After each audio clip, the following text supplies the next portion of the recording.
गौतम बुद्ध का ज्ञान। राजा के यहाँ बुद्ध का जन्म हुआ। पिता ने ज्योतिषियों को बुलाकर भविष्य पूछा। उन्होंने कहा, या तो ये सम्राट होगा और या तो ये साधु होगा। एक तरह से देखा जाए तो सच्चा सम्राट भीतर से साधु ही होता है। जब ज्योतिषियों की भविष्यवाणी राजा ने सुनी तो वे घबरा गए कि मेरा बेटा साधु हो जाए, ऐसा ठीक नहीं होगा। राजा ने पूछा, कोई उपाय बताएं, क्योंकि मैं चाहता हूं कि राजा का पुत्र राजा ही बने। ज्योतिषियों ने कहा कि इनका लालन पालन व पूरा जीवन बड़ी सावधानी से बिताना होगा। अर्थात आपका पुत्र सिद्धार्थ कभी किसी बूढ़े व्यक्ति को ना देखे, कभी किसी बीमार व्यक्ति को ना देखे और कभी किसी मरे हुए व्यक्ति को ना देखे। जब तक ऐसा होगा तब तक वे राजा ही बने रहेंगे। अगर ऐसा नहीं हुआ तो वे साधु बन जाएंगे। राजा शुद्धोधन ने अपने पुत्र सिद्धार्थ के लिए बढ़िया से बढ़िया, बड़े से बड़े महल, अच्छे से अच्छा भोजन, दास दासियां और खाने पीने के सामान आदि वस्तुओं के ढेर लगा दिए। पिता ने पुत्र को सुख सुविधाओं में इतना उलझा दिया कि उसे बाहर का संसार याद ही नहीं आया। शुद्धोधन ने समझ लिया कि अब इतने सुखों के आगे साधु बनने का प्रश्न ही उपस्थित नहीं होता। वे निश्चित हो गए। राजा शुद्धोधन ने बिल्कुल पक्की व्यवस्था कर रखी थी कि उनका पुत्र सिद्धार्थ जीवन में कभी भी वृद्ध, बीमार और मृतक व्यक्ति को ना देख सके, क्योंकि वे अपने पुत्र को खोना नहीं चाहते थे। सिद्धार्थ का जीवन ऐश्वर्य और सुख सुविधाओं में बीत रहा था। उनके जवान होने पर एक सुंदर कन्या यशोधरा से उनका विवाह हो गया। विवाह हो जाने पर शुद्धोधन की आधी चिंता मिट गई। अब तो शादी हो गई, अब कहाँ जाएगा? अब तो मेरा पुत्र बंधन में बंध गया है, अब उसके कहीं जाने का सवाल ही नहीं उठता। 1 वर्ष बाद बेटे का भी जन्म हो गया। उसका नाम राहुल रखा गया। अब राजा शुद्धोधन को बिल्कुल पक्का विश्वास हो गया कि अब यह कहीं नहीं जा सकता। एक दिन सिद्धार्थ ने कहा कि पिताजी, आज तक मैंने कभी अपनी राजधानी नहीं देखी। आपकी आज्ञा हो तो आज देखा हूँ। राजा ने कहा, हाँ हाँ, अवश्य जाओ, अपना शहर देख कर आओ।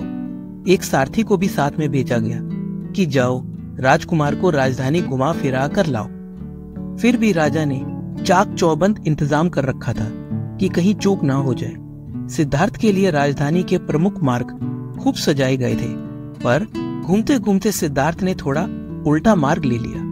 वे उस मार्ग से गुजरने लगे जहां पर तैयारी नहीं थी, और आज उनको बहुत आश्चर्य हुआ जब पहली बार उन्होंने एक बूढ़े आदमी को देखा।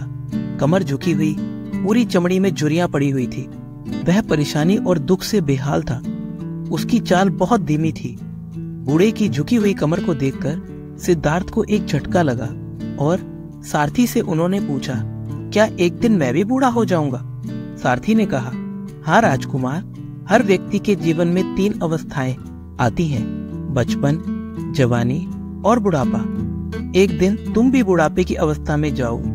हे राजकुमार, यह संसार का नियम है। चाहे गरीब हो या अमीर, सबका शरीर शिथिल अर्थात बूढ़ा होता है। राजकुमार सोच में पड़ गया। सारथी ने रथ को आगे बढ़ाया तो कुछ दूरी पर एक बीमार व्यक्ति मिला जो रोगों से घिरा हुआ था। उस पीड़ित व्यक्ति को देखकर राजकुमार का मन बहुत ही दुखी हुआ। राजकुमार ने पूछा, इसको क्या हुआ है? सारथी ने कहा, यह व्यक्ति बीमार है, इसलिए यह करा रहा है।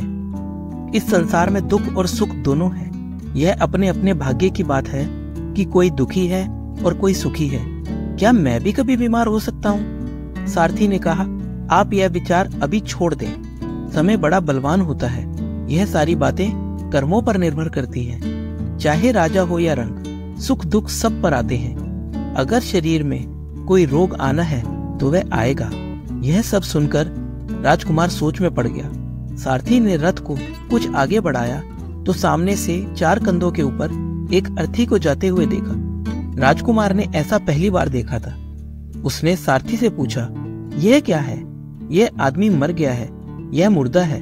जो व्यक्ति मर जाता है उसको बांधकर शमशान भूमि में ले जाते हैं, फिर वहां पर उसे जला दिया जाता है। राजकुमार ने कहा, क्या सबको मरना पड़ता है?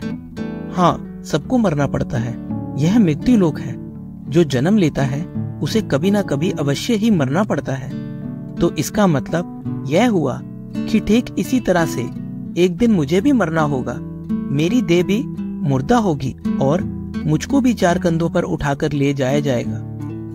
मुझको भी ऐसे ही रस्सियों से बांधा जाएगा।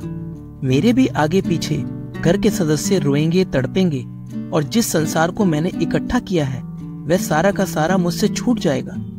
इसका मतलब यह हुआ कि क्या एक दिन मैं भी मर जाऊंगा? क्या एक दिन यशोधरा भी मर जाएगी? क्या एक दिन मेरा राहुल भी मर जाएगा? सारथी ने कहा, हाँ राजकुमार, एक दिन मैं भी मरूंगा, आप भी मरेंगे, यशोधरा भी मरेगी और राहुल भी मरेगा, क्योंकि यह सब मरने के लिए ही पैदा होते हैं। उस रात सिद्धार्थ सो ना सके। सोचने लगे कि क्या संसार में इतना दुख है, रोग है, बुढ़ापा है और ऐसे में मैं खा पीकर कैसे जी सकता हूँ? नहीं नहीं, ऐसा मुझसे नहीं हो सकता। मुझे खोजना होगा उस तत्व को जो दुख, पीड़ा और शोक से रहित हो, जो भय, भ्रम और भूल से परे हो, जो अनंत आनंद से भरा हो, जिसे पाकर फिर और कुछ पाने की इच्छा ना हो। सिद्धार्थ वैराग्य के शिखर तक पहुंच चुके थे। बस उसी रात को उन्होंने घर छोड़ दिया। सारथी से कहा कि नगर की सीमा से दूर ले चलो। नगर के बाहर पहुंचकर सारथी को लौटा दिया। फिर कई दिनों तक वन में चलते रहे। एक घने पीपल के वृक्ष के नीचे आसन लगाकर ध्यान में लीन हो गए। तो दोस्तों, इसी तरह से गौतम बुद्ध को ज्ञान का अनुभव हुआ। तो दोस्तों, अगर आपको यह कहानी पसंद आई हो तो प्लीज इसे लाइक कीजिए, शेयर कीजिए और मेरे चैनल को सब्सक्राइब कीजिए। धन्यवाद।